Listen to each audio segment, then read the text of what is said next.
नमस्कार दोस्तों, master the unseen में आपका स्वागत है।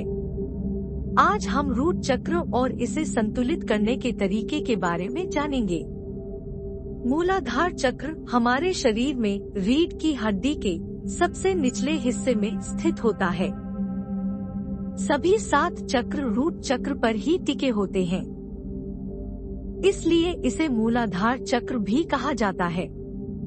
यदि किसी व्यक्ति का स्वास्थ्य ठीक नहीं रहता या जिसको आत्महत्या के विचार आते हैं, तो इसका मतलब है कि उसका रूट चक्र बैलेंस नहीं है।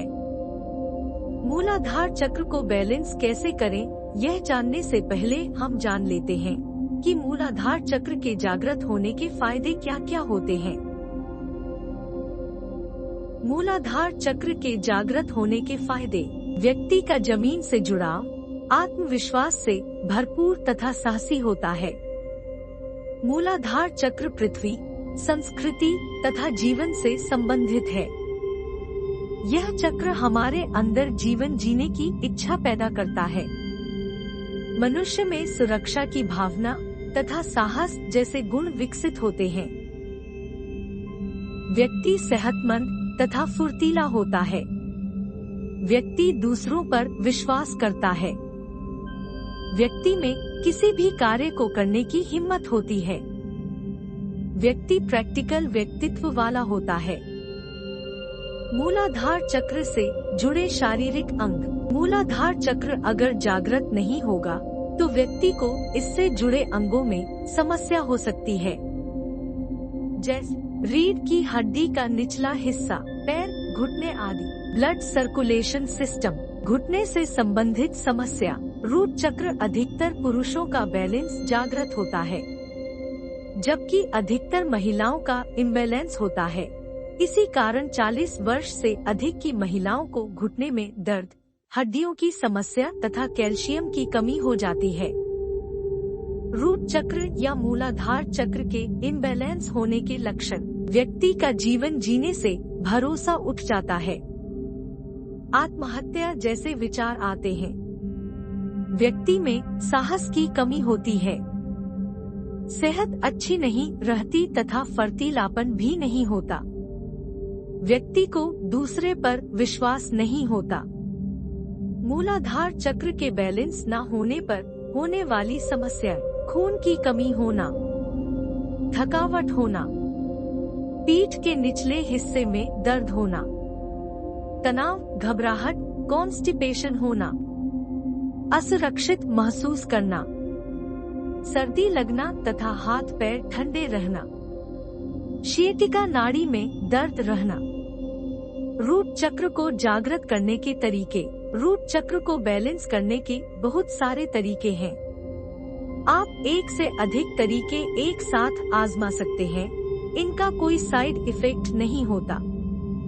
एक मूलाधार चक्र को जागृत करने का नेचुरल तरीका: खेती बाड़ी से जुड़े काम करें या खुद के घर में बगीचा लगाकर पौधों की देखभाल करें। पहाड़ों पर चढ़े तथा जमीन पर बैठे। बगीचे में घास पर नंगे पांव चले।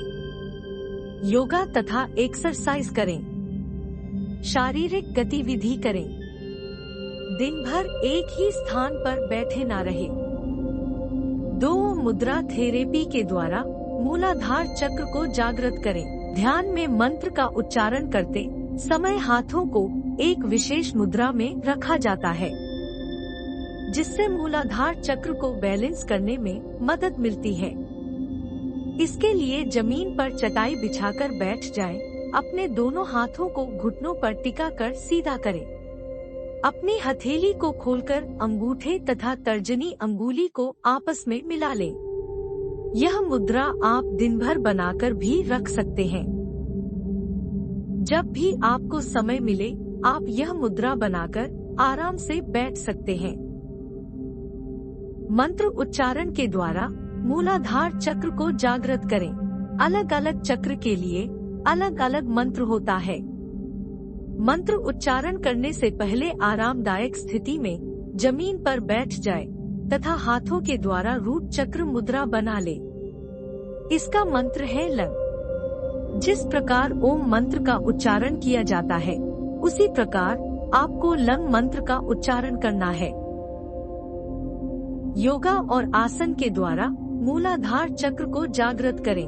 रूट चक्र को बैलेंस करने के लिए योगा और आसन भी किए जाते हैं, जैसे ताड़ासन, इसे माउंटेन पोज भी कहते हैं। वीरभद्रासन, इसे वॉरियर पोज भी कहते हैं। जब आप मूलाधार चक्र को बैलेंस करने के लिए मंत्र जाप करें या एफर्मेशन करें, तो मन में यह इमेज बनाएं कि आपको मूलाधार चक्र पर तेज लाल रंग का प्रकाश दिखाई दे रहा है। इस वीडियो में आपने जाना कि मूलाधार चक्र को बैलेंस जागृत कैसे करें। रूट चक्र हमारे शरीर का बुनियादी चक्र है, जिस पर हमारा शरीर टिका हुआ है। अगर वीडियो अच्छा लगे तो कृपया इसे अपने दोस्तों के साथ शेयर करें। वीडियो देखने के लिए धन्यवाद।